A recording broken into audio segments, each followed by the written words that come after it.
the manual test case writing and do some PR reviews. And that's all. Okay. And okay, and so okay, we go through with Daniel later. So Shubham, please. Oh. Hey, hi. I worked on extension of volume policies PR. Maybe looking for final reviews on the same. Thank you. Okay. Yes. Okay. So Sure. yeah. Shubham, just briefly go through all your updates. I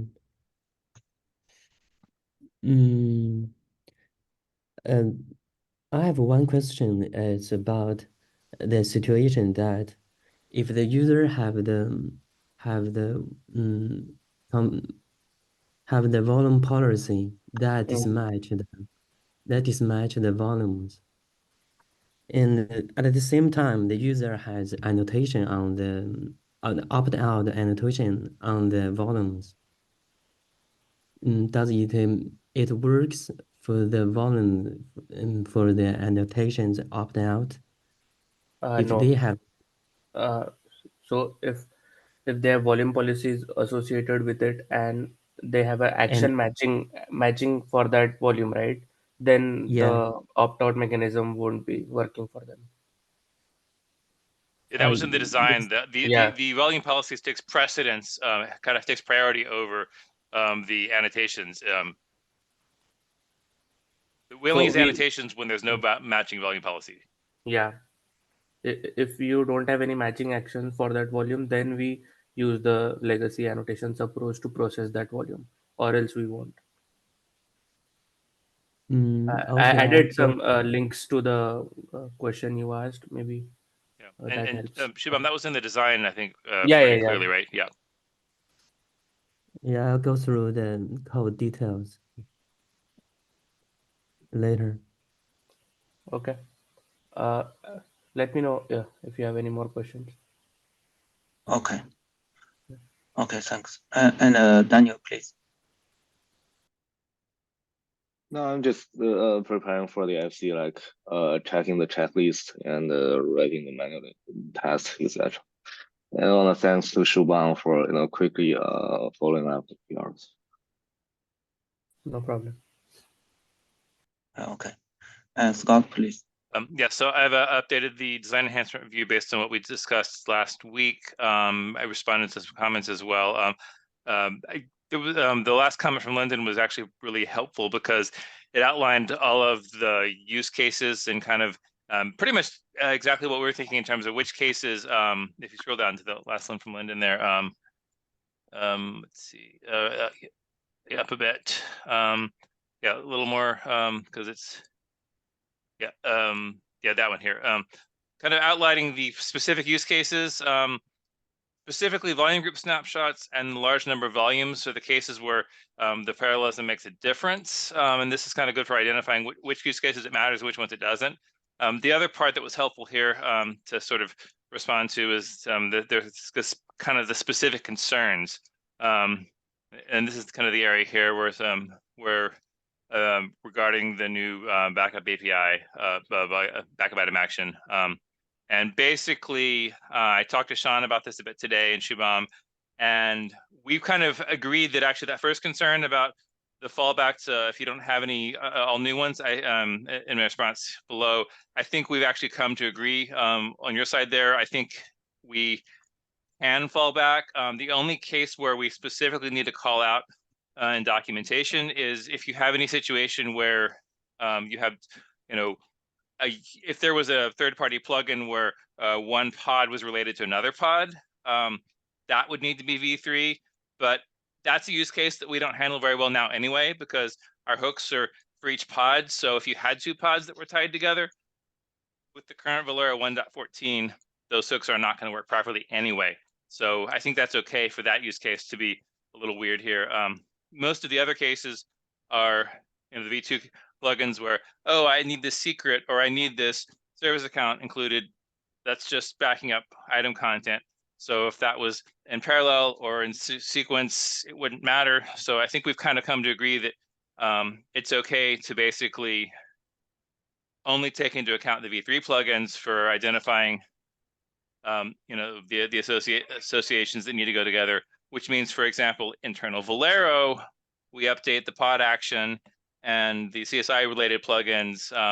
That'll give us everything we need to get pod, PVC, and PV in the same item group. So I think we can agree that the concern about that way with that change, V2 plugins are okay. It doesn't affect the functionality. I think we agree with you there now. Upon further thought into this, I think that resolves one of the probably the bigger of the two difficulties. The second concern, I think we need to go into a little more discussion around, because I think one of the possibilities raised was, oh, instead of putting this in a plugin, we can just have some internal Velero logic to relate pod and PVC and PV. And when we do go to support the volume group snapshot, we can add Velero logic around that. I think our concern there is it prevents external users with use cases that also need to join pods together in a way for backup from writing a plugin that handles that. If we do it through the plugin API, the use case that we were talking about today was one where I have a operator that I maintain. I want to write a Velero plugin so my users can back up the operator. My operator has 3 different pods that need to be all backed up together. We're not using volume group snapshots, so that's not going to help us. But I can write a backup item action v3 plugin, which for my pod says, oh, also include these other 2 pods. And that joins everything together to get hooks working properly, as long as we have that interface added. I think part of the concern there too was, well, if we have to pull the item in, we have to have the resource in memory to do that. And the thing is, we need that anyway when we back up the item. Basically, we're just doing it a little bit earlier in the process. So the number of items in memory is going to be based on how big your buffer is. So if you have a buffer size of 10 when you're passing these items to the workers, then at most you're going to have 10 extra item blocks in memory. And Kubernetes resources are limited in how much metadata is allowed there. It's around 1 megabyte, I think. That might have been increased recently, but it's been hard for me to look up what the actual limit is. But I know there is a specific hard limit, and a resource that has this larger than that, wouldn't be able to be created. So we are limited in how much extra space we're going to be using there. So I think that's something to keep in mind there, that we don't really think it's going to be that much extra memory as a result of that. And the other thing I was looking into, because the suggestion was made, can we do this, at the discovery item collection phase? So I was looking into that, trying to see, okay, would it work there? And realizing the way that works now, I don't think that's very practical, mainly the way the processing is done. Right now, item collection does this in a very generic way. We take each group resource, we do a list call to grab all the items in all the pods, all the PVCs, all the secrets, whatever, and then write those to disk one item at a time. And all we keep in memory is a struct that has the group resource, the name, the namespace, and a path name to where the content is. Once we've gone through all of that, there's a sorting step where we put pods first, then PVCs, then PVs, and then those ordered resources. If a user creates a backup with that ordered resource field, it puts those at the beginning. And that's all done sorting those structs in this list without the content in memory. So, and the other problem I realized was, if we did want to try to insert some kind of item collector plugin in here, at the time we're processing, from that one list call, because we do a single list call, we're not getting things individually. We process the full list and then go on to the next thing. So if your pod returns PVCs, for example, that it needs, we may not even have collected the PVCs yet, because we're going down the list from the discovery side. So it seems to me that once we've created the list, sorted the list, because that ordering matters in the way we generate the item blocks too. At that point, we have an ordered list, the order we want to back things up in general. Now we can process those item blocks, and as we process them, send them off to the worker to back it up. So I think the order there works pretty well, and we're limited in how much memory we're using. So that's kind of the take that, again, I spent some time talking to Sean and Shubham today to try to kind of work through this and see what the options were. And I think the big takeaway was we can get rid of the inconvenient part about requiring all plugins to be V2. So that's a big improvement for end users. But I think we really do need the plugin changes, because otherwise we don't have that ability for external users to also indicate pods going together or PVCs going together in ways that aren't determined by the pod, the volume groups. So yeah, I would say at this point, I mean, we can talk about some things in here. It might make sense to go through, read the comments and read the updates. If we have agreement, at least on that first point, I can update the design to get rid of that requirement that all plugins be V3, because I think we agree there now. I think we need to further check your comments, maybe exactly. offline. As I said, it's going to and take some time to go through. But I think the first point where we're saying, it's the part that it's not practical, because we don't want to require all plugins to automatically have to be updated to the new API. I think we've come to an agreement there. So I will modify the document to remove that restriction. As for the rest of the comments, again, feel free to read them carefully, spend some time on it, because that way it'll that might make sense. But at least we're closer, I think, because we've resolved at least one of those points, and hopefully we have a little more information on the second point to kind of continue to iterate on that. Yeah, if for the point that we as you mentioned, we dropped everything must be V3. I think you can go ahead to update this document, but we don't want you to do double work. So so you can change, you can limit the change to this point, and for the other points we will review and discuss. Yeah, exactly. And also I think for the other points, I think my comments mostly are kind of trying to justify that I think the way we've designed it, some variation on that kind of makes sense. So I don't have any specific changes there yet. I think we have an agreement to make one change for point 1. I'm going to make that change. I think for point 2, we need more discussion before we resolve that. But hopefully the comments added today will help to that, further that along. Yeah, and according to what you have mentioned just now, and I think there are 2 points. Whether first one is whether we want to introduce the BIV3, right? And I think with BIV3, we will make this mechanism, I mean, item block and parallel work for all the items, not only for pod and the PVCs. And for that, that's right. Although the reality is most items, I think once we get past pods and PVCs, the majority of items are going to, the blocks are just going to be one item anyway. So, when I'm backing up secrets, for example, those are going to be blind blocks with just secrets in them. So those are going to be just, hey, back up the secret, next secret, next secret. So, but the point is trying to kind of simplicity in design and workflow is to treat all the item blocks through the same workflow. It just so happens some item blocks are bigger. It's a pod with some volumes and some PVs and PVCs. And then you have other blocks that are really just simpler. It's just a secret, just a config map, just a deployment. But the workflow kind of processes those block by block. It just so happens that many of the blocks are single things, and they, actually. So then you process the block, which then has one item, so it calls backup item, which is just the current code of backup item. Understand. And actually, the suggestion for not introduce BIV3, and it's about this one, right? We just start to narrow down the scope, because that was my problem. I think that I'll have comments on that as well. The issue there I see is that doesn't allow us to if I'm a user, if I'm a developer and I'm creating this operator that has multiple pods together, I want to be able to write a plugin for Velero so my users can back up my operator, keeping those together in an item block. Yeah, it's something like user-defined dependencies and Right. collection of item block. Right? Exactly. So, And so, so yeah.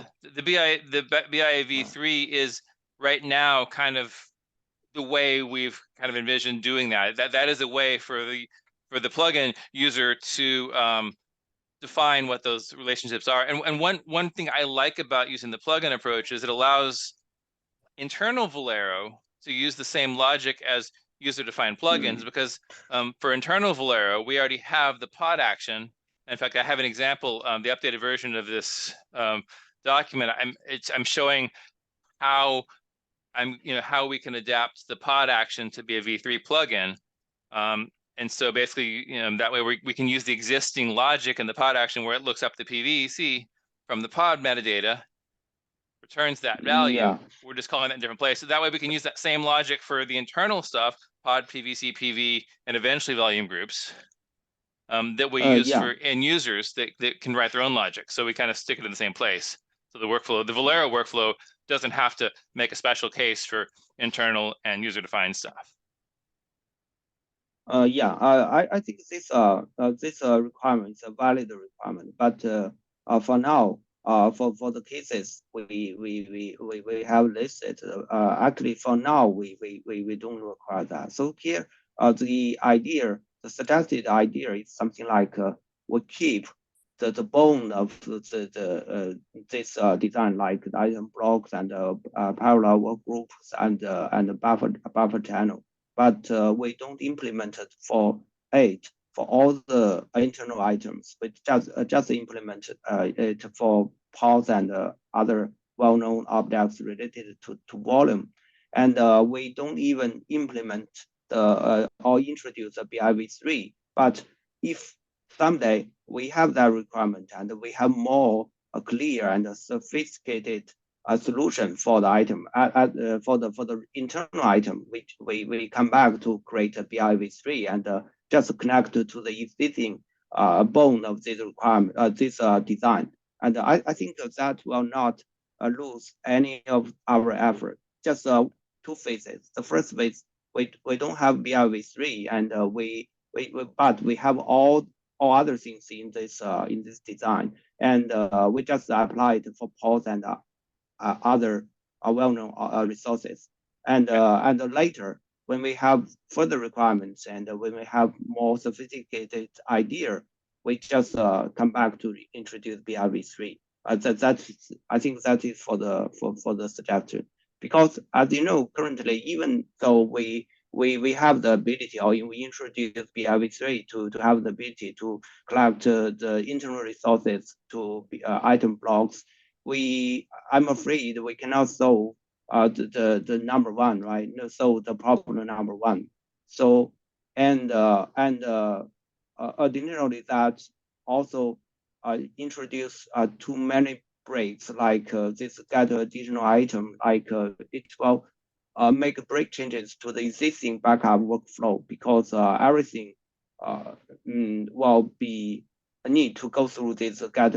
Every item need to go through this get additional item, and the overall backup workflow will be changed.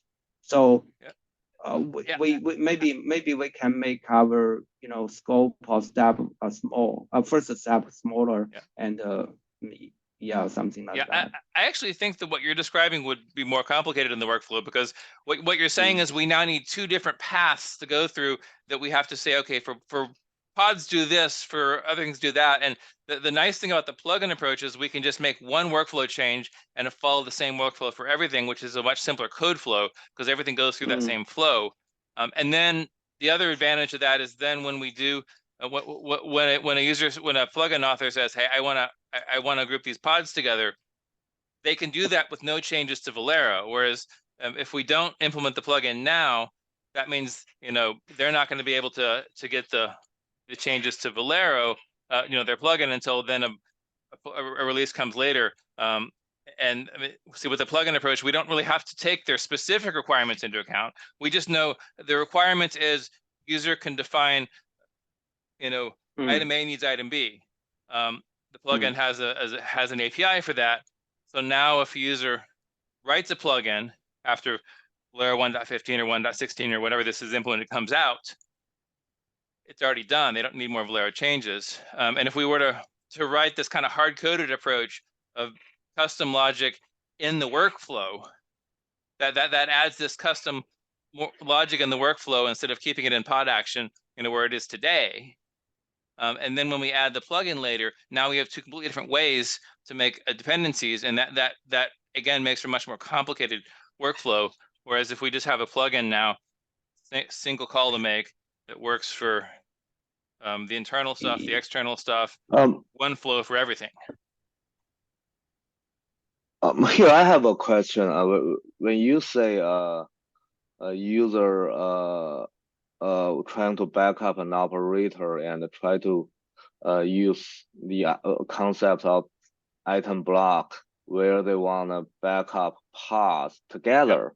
So when you say together, could you clarify what it really means? Does it mean you back up the pod in one thread or multi-thread or some other scenario? It works exactly the same way as we've described. I mean, the design kind of talks through that, but basically what happens in the proposed logic for an item block is that if an item block contains multiple pods, we run all of the pre-backup hooks at the beginning of the item block, before we call backup item on the individual items of the block, and then we run the post hooks at the end. So one reason we do that is so that in the case of, for example, the volume group snapshots, if you have a volume group of two PVCs, and you have two pods, you want to run the pre-hooks for both of those pods, because you have to back up the snapshot the PVCs together, which is that's a CSI change that we're not talking about here. But just from a workflow point of view, I need to call pre-hooks on all the pods in the item block. I then call backup item on the items in the item block, and then I run post hooks. So because the basic item block design already includes that, having hooks at the beginning and at the end. If I'm an operator developer and I have 3 pods in my operator, I just need to define a plugin that matches to pods for my operator that says, okay, if you're returning the pod in the operator, return these other 2 pods as additional items.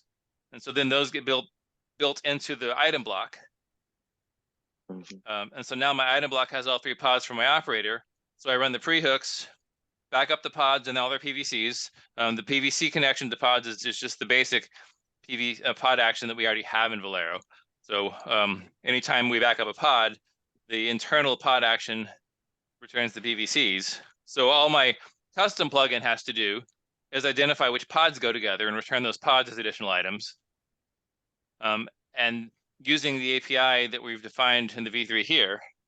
And the end result is Velero will back up in a single worker, run the pre-hooks, back up the pods and PVCs and PVs sequentially, and then run the post hooks. And when we do item volume group snapshots, that same logic will group those pods together. So do you think that I'm thinking well here, but do you think that grouping pods action justify another kind of plugin, or we need to evolve the BIA? Because it seems to me that we are trying to do many things in BIA, and BIA V1, V2, and V3, they look so different that they look like different plugins even. So I think adding a new plugin, we could add a totally new plugin. It would be more work. That will bring more flexibility, right? Because when you say when you try to evolve BIA, the input is still one item, but you try to use an input of one item to group different items. I mean, and that's still what we want, because the item collector gives us a list of items. Right. So we want to, for each, and a new plugin would work. I'm not necessarily opposed to that. I think that would do the same thing as the existing plugin, although it would be more work to implement. So I guess my question there is, we already have backup item actions.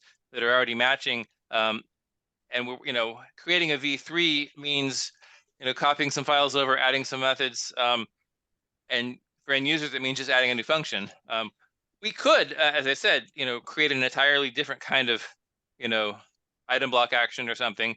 It would still need to, for that get additional items function, it would still need to take the item, because basically you need the item to know, for example, if for the basic action that's going to be in Velero, if the item is a pod, we have a pod action that needs to say, what are the volumes for this pod? Find the PVCs, return those PVCs, just like we do now in the execute function for that. So we could build a new plugin, define a new plugin type, and then register new plugins for these things that do the same thing. That's a variation on the design. I'm not trying to change the direction here, but I understand. No, it's a good question. I think. I mean, I think it would work in exactly the same way. I guess the reason I didn't consider it really was it seemed like that was a lot more work, and I didn't see any real requirements other than just this additional function. So because you on your new plugins, you would need to then define the applies to, just like we do for backup item actions. And then you would define this additional items function, which would be the same as we would otherwise add it to V3. And it would work just like the calling the backup item actions would work. But it adds in a layer of infrastructure. It adds another plugin type that we have to register, and we have to collect lists of. And I guess that was my concern, is that we would be adding more work there. But that a benefit maybe it makes the workflow of Velero more organized, because currently I still don't quite understand, or maybe I don't fully get the idea that when you pass in one item and you somehow group it with others, and that happens in a backup item action, because normally backup item action in my thinking logic is you back up something and you do additional actions. But now it seems like we are trying to use that concept for other purpose, and it makes things a little confusing to me. We did the same thing with V2, rather than writing a completely new, and I think the idea was to organize if I'm a plugin writer, I'm saying, okay, this is what I need to do when I back up a pod, or I back up a PVC, and there's the execute, which you call at backup time. And then we have progress for async. If they have an async action, we have the progress and cancel, which are called later on the same plugin. And so in my mind, this should get additional. So progress and cancel are kind of later actions later things that you call after the execute, which is the kind of the main backup portion. And so this to get additional items would be more of a thing you call earlier. So that the thinking is it's kind of like what we did with V2. It's thinking, okay, if I'm writing a plugin, these are the things that I need to do for this type of item to back it up. This is what I have to do to identify ahead of time what it belongs with. This is actual backup time, and then this is how I check progress if it has an asynchronous action associated with it. Yeah, but in that process, if I write a V3, still it seems like we are trying to combine too many things in one plugin, which normally for many plugins we don't need to do that, right? And again, we could define a new plugin type. It would basically functionally it would be identical to what I would say the only change to the design here is now we're iterating over a different list of plugins, for example. We have a list of BIAs, we have a list of item group, whatever we call that plugin type, and so we iterate over that to get additional items. So from a workflow point of view, it would be similar. It does require creating an entirely new plugin type, and all of the kind of scaffolding and management that requires.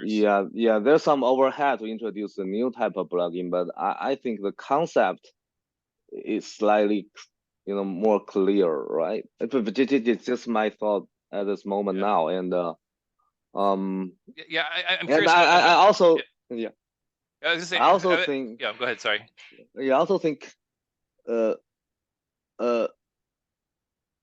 maybe we limit a little bit more about the scope of the design to focus on the item block, the concept of item block, what I want to do with it, and how to generate item block, which is via BIV3 or some new type of plugin. And later, in another design, we discuss the multi-thread and the buffer channel. So that will make things. I did break that out into phase one. I mean, it's true. We could create phase one and phase two as completely separate PRs. I put them in. The reason I put them together is I figured, especially early on, we might have, some of the decisions and needs in phase one are kind of affected by phase two. Some of the things, if we were never going to do parallel, then we wouldn't need some of the things in phase one.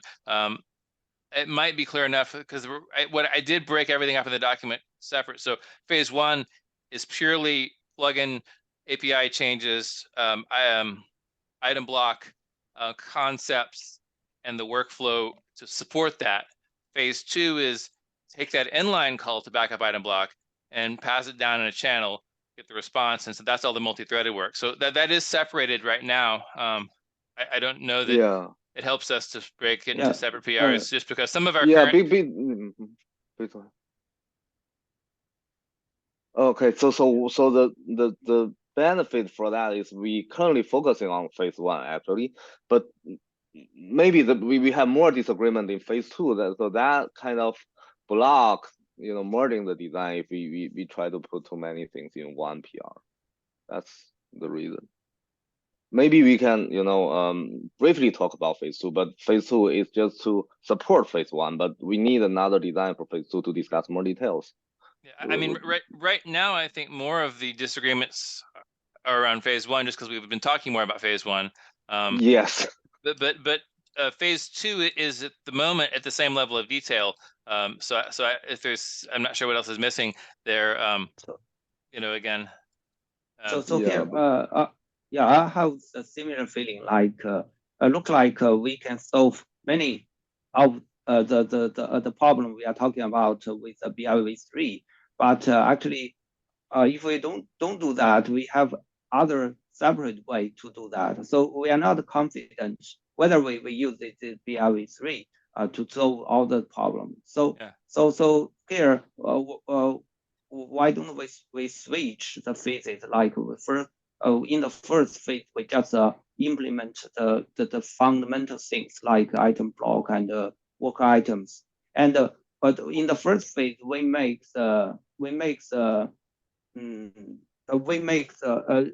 use the item block more dynamic. Like we can create an item block in the collection or collecting fees, and we can also. That's not going to work though. The way that's designed right now. I don't think we can do that because at the time we're going through and listing one resource type at a time. So the related items we might need may not have been loaded yet. I think right now we're listing items and putting them. It looks like this. We for the example you just mentioned, maybe you want to group two parts, and that is purely from the up level requirement of even from user requirement, and that can be done from the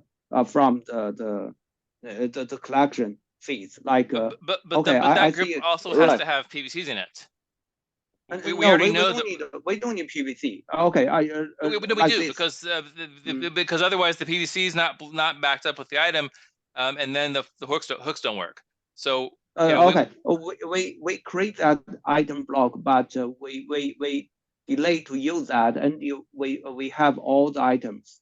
For example, first of all, we from user requirements, we need to group these two parts. And then I can see this from the item collection phase. Okay, I create this item block and I put these two parts to the PVC. Oh, sorry, to the item block. and I don't start the processing or work for this item block, and until I visit this item block and to enumerate the PVCs from these two pods and put the PVC objects in this item block also, then we can start the processing. But now you have logic in two places. But see, now you have two completely different places you have to apply this logic. Whereas with the plugin approach, there's one line of code, there's one section of code that handles all of it. So it's and if you have to kind of say, okay, we do some things in the collection phase if it's the same type, and other things if it's a different type. Now the user has to think about two different kinds of plugins to write rather than one. Or you know, but I don't think for the first phase or for the example we for the two pod example, user need to write a plugin because user just write some script to, or annotations or labels to let Velero know that these two pods need to be grouped together. We don't need any plugin for that case, for that phase.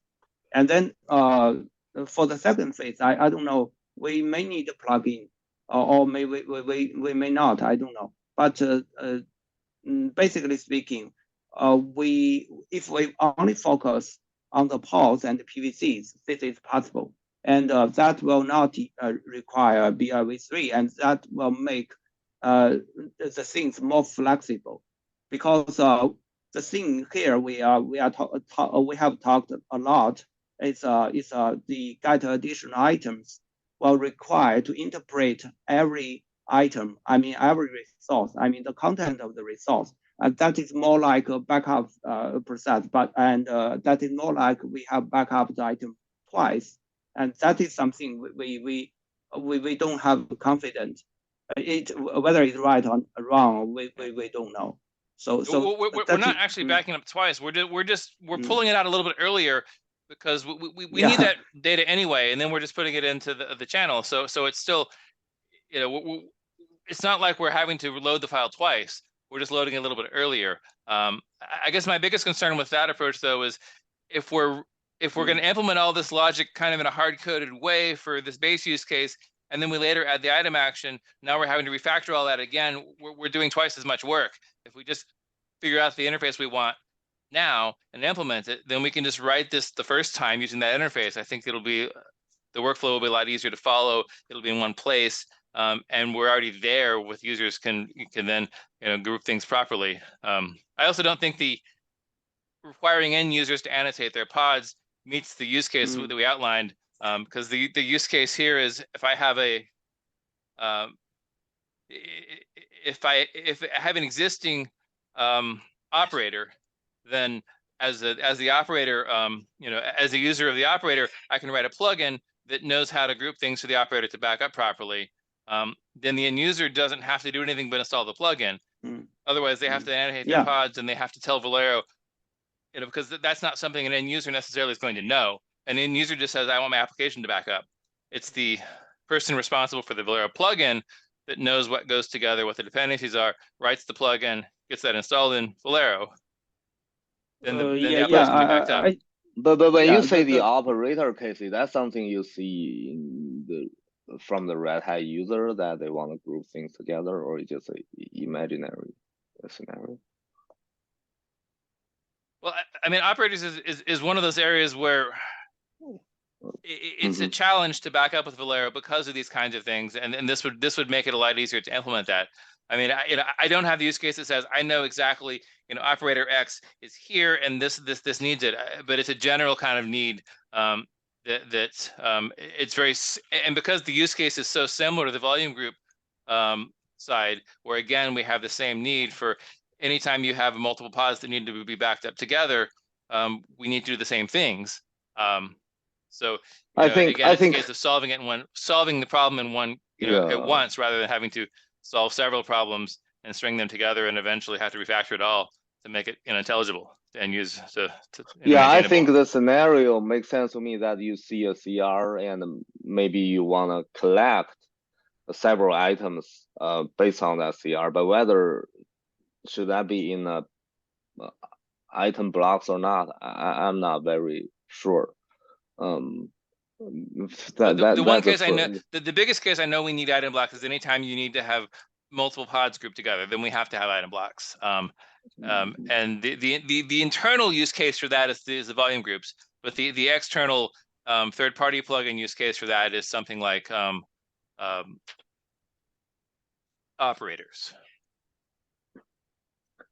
But the reason you want to group items together for operator is that also you have the hook scenario or I understand for a CR you may want to back up different type of resources for that particular CR. Yeah, but I don't quite understand with that. Do we need apply that and put all those in the you know, the item block so that they are back up together? Is there a real requirement for that? I'm just a little unsure, or we need a better you know, definition around item blocks, like what we do with item block in addition to we execute hooks when there are pod. I don't know that there's any. I mean, I think the design as it's written kind of already defines item blocks. If there's things that are unclear, we can kind of go into that. But I don't know that there's missing information in terms of what an item block is. If it's not clear, we need to fix that, obviously. But the attempt, at least, was to make it pretty clear in the detailed design already, you know, what an item block is, why it matters, and how we handle it. But I just want to say again, I think we're probably at a point where, you know, reading the comments and going back might make more sense. But the notion that we'll do it completely, you know, a scaled down version doing it totally in one way, and then later going back and adding plugins and rewriting it, to me sounds like we're making a lot more work for ourselves, when I think we can understand the overall kind of situation fairly clearly. And the plugin is by its nature more flexible and extensible. We're just defining kind of general ways of identifying things together. And as long as the plugin API that we define works for all the internal use cases and for any external use cases we can think about, I think that gets us a lot closer than saying, you know, we're going to write something completely custom in Velero to handle the internal use cases, and then later add the plugin for interface, because now we have two completely different ways of doing the same thing, and that's going to be very confusing in the code to follow. Yeah, I have another single question, like you know, for the item groups.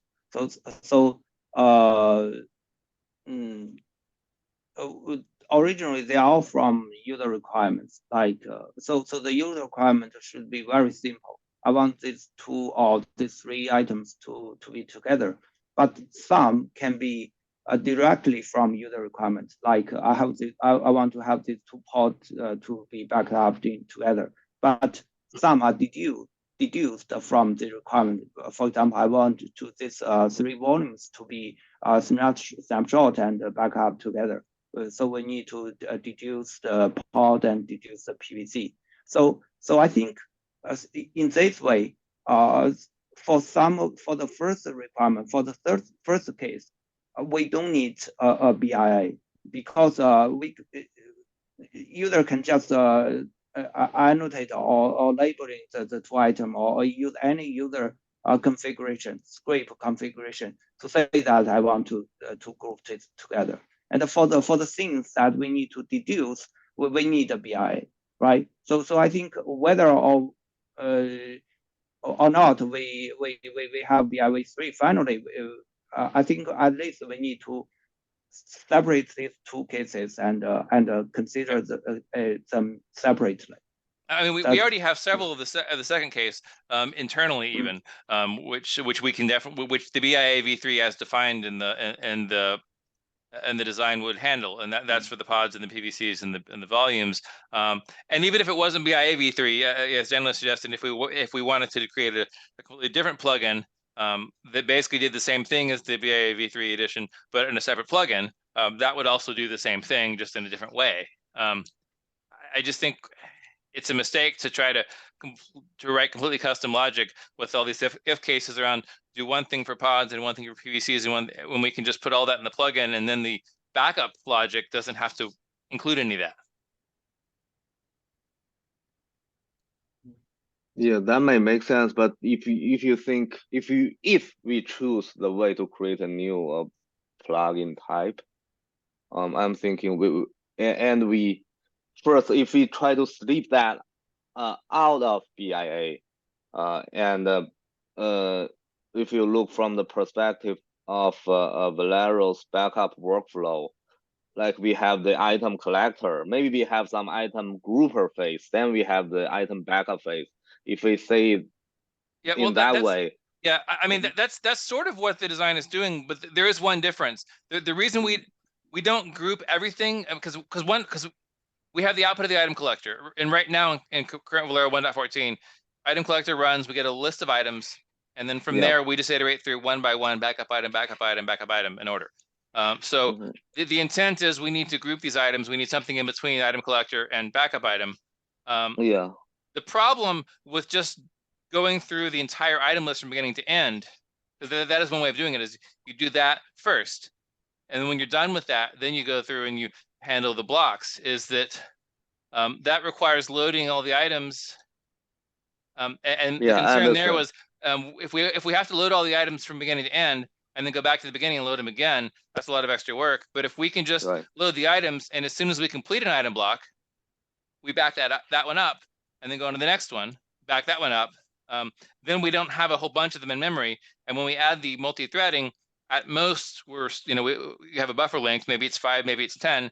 You got those blocks in memory, which are relatively small compared to everything else that Velero is doing.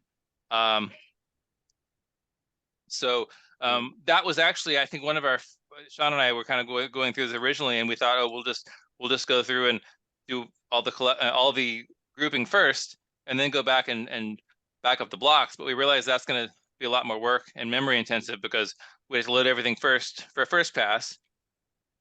And then if we don't avoid, you have 100,000 items in your backup, obviously you're not going to be keeping them all in memory. So we'd be loading one at a time in memory and then dropping them. And then we'd have to go through a second loading phase, which again, we could do that, but I think that would be less efficient than just going through that item list one by one. You call either the IAV3 method or this new plugin method for the item, saying, what are the items that belong with this? Add those to the item block, then recursively call that method on those items. So pod, the pod plugin, we say what belongs to this pod, we get a PVC back. What belongs to this PVC, we get a PV back. And if we had multiple pods, then the pod might say, I want these other 2 pods. So once you finish processing that, you get to the end where get additional items returns nothing. We now have our full item block. In the phase 1 where we're still single threaded, we just back it up now. In the phase 2, we send that to the channel, and we move on to the next item block. So it's sequential, loading the next block, loading the next block. That channel, as long as we have idle workers, we'll just pass those on and start backing up those blocks. Each block gets backed up sequentially within the block. Once the channel fills up, meaning all of your workers are busy and your buffer is full, that function blocks. So it waits until there's an empty spot on the channel, and then it does the next one. So we never have more than say 5 to 10 blocks in memory that we're not using yet. Once those pass on to the worker and it's being processed, the next one comes up. We process the next one. So if you have 1,000 or 10,000 or more items, we're only processing up to the point that the workers can handle it. And again, that would work the same way. I think if we created a new plugin type, the logic and the design would be pretty much the same. The only change would be, instead of adding a function to backup item action, we would be creating a new plugin type with that function plus an applies to function. So the worker stuff you mentioned is in phase 2, right? Yes, yeah. In phase 1, instead of adding that item block to the worker, in phase 1, we just call backup item block in line, which means we we generate the first block, we back it up. We generate the next block, we back it up. And so part of what we're doing when we go, because right now the item collector just gives us this flat list. If that first item block, for example, included one pod, one PVC, and one PV, those are 3 items that have now been processed. So when we add those to the first item block, we mark those as already in a block. So when, later in the process, when Velero gets to looking at PVCs and PVs directly, it'll identify these as already belonging to blocks, so it won't process those. It won't add something to a block that's already in a block. In the first phase, where we're all single-threaded still, we process the item block. We call either the new plugin or the new method on VIA v3, get the list of items for each thing returned. We do the same on those, kind of recursively, generate our item block. Then we call backup item block, which backs up all those items. Then it returns. Now we loop to the next item in the list that doesn't belong to a block and do the same thing.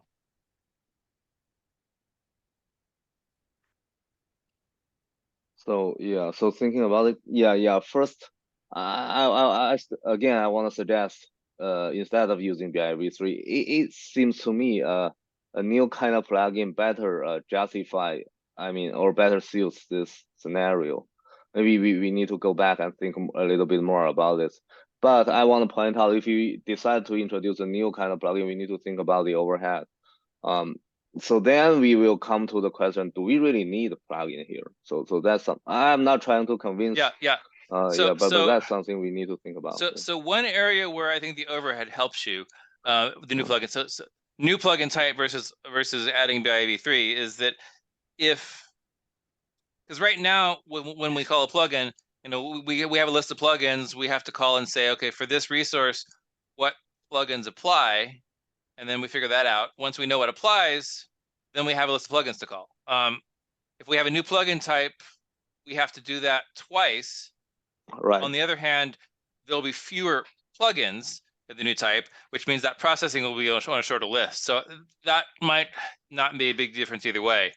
Okay. From an end user point of view, not end user, a plugin writer point of view, if I'm writing a plugin, I could choose to just, if for me it makes sense to have a single file that I'm doing this in, whether it's BIV3 or it's this new plugin type, if my file, includes both the functions needed for both, I could actually register that same type as a BIA v2 whatever, if we don't add a v3 and this new plugin type.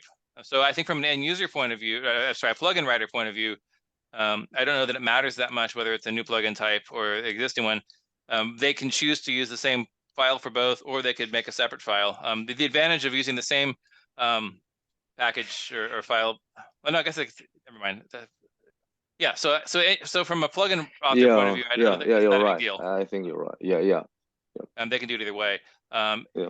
It's really, I think that there's 2 trade-offs here. There's a performance question, and I don't really know that there's a huge difference of, you have to process 2 plugin types, but the second one is smaller in terms of the number of plugins registered, or you have a single one that you then use twice. And then I'm trying to think. So, yeah, I guess that's the main one. The other one is just from a front effort. It's going to be more code to write if we create a brand new plugin type versus if we extend an existing one. Although even the existing one, if you remember from when we did V2, that's still a lot of changes. But a new plugin type is kind of going to be equivalent to that plus. The kind of scaffolding, kind of infrastructure stuff we'll have to add new plugins for as well. I would say that question of new plugin versus v3 of existing plugin type is a relatively small part of the design, because if I were to change the design doc today to use the other, it would only really change the section where I describe the v3. Instead of describing it as a v3, I would describe it as a new plugin type. I think that what needs to be added is about the same either way in terms of a specific design. So I think from an overall point of view, that's a detail we need to understand and get right. But I think that's a smaller question than the bigger one of, do we even need a plugin at all? Which I think for some use cases we definitely do. And then that question of, do you just do the plugin now and do it once and use that API for all of your internal stuff, or do you write something totally custom internally now, add the plugin later, and then have to deal with either rewriting your code to use the plugin or having two code paths? I think those are kind of a bigger question. If we decide, yes, we want the plugin and we want to do it now, then we can make that decision of, do we want to extend VIA or do we want to create a new item block plugin? Yeah, correct. So I think we can consider all of this offline, and we can discuss further. Okay. Yeah. I will and by update the way, design at least to remove that kind of notion that everything falls back to V2. That again, I think that distinction then makes the question of V3 versus new plugin type a little more isolated, because it's not affecting end user functionality at that point. It's just a question of design and maintainability. Yeah. And by the way, Scott, if you think we need more discussion online for this design, rather than using the community meeting, alternatively, we can also set up a separate call and call all the interested people, people that are interested in this design, and for the discussion focusing on this design. Because the community meeting, I see when we come to this PR, we take the full hour, and then we need to that probably makes sense, possibly. But I think next steps would be for everyone to go ahead and read the design and again, kind of to be clear on what's there, and then think about these use cases. Just keep in mind that I will probably make that update I mentioned tomorrow, which is to actually, but if you read it before then, just anything that's said about automatically falling back to V2 only, ignore, because I'm getting rid of that.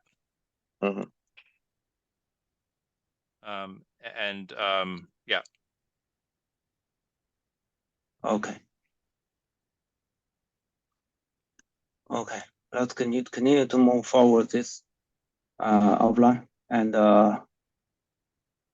we still have some other topics. And another thing we've got to mention that for the next, I think that is next week, 5th first, there will be a holiday for Beijing team, and 5th first May to 5th May. That is one point. And for other things, do we want to continue this update or discussion, or we move it to next meeting? Yeah, I hope let's try to wrap up in 10 minutes, if that's possible. Okay. Then I think the next one is Tiger, please.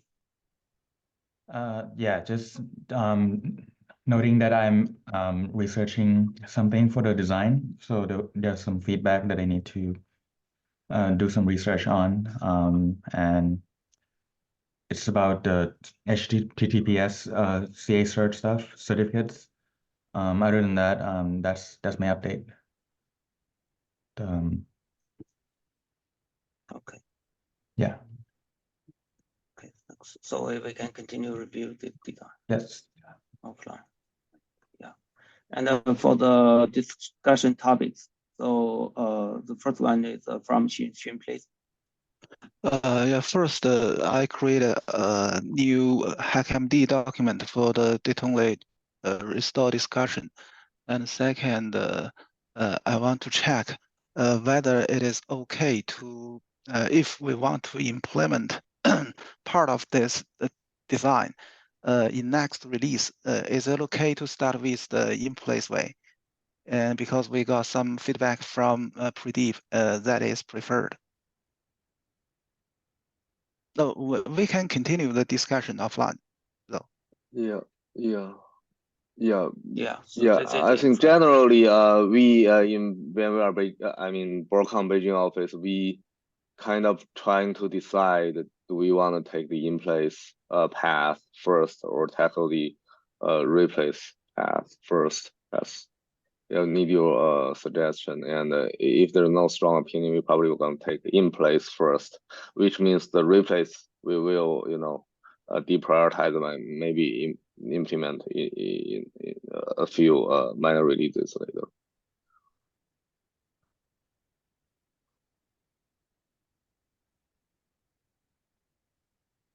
Yeah.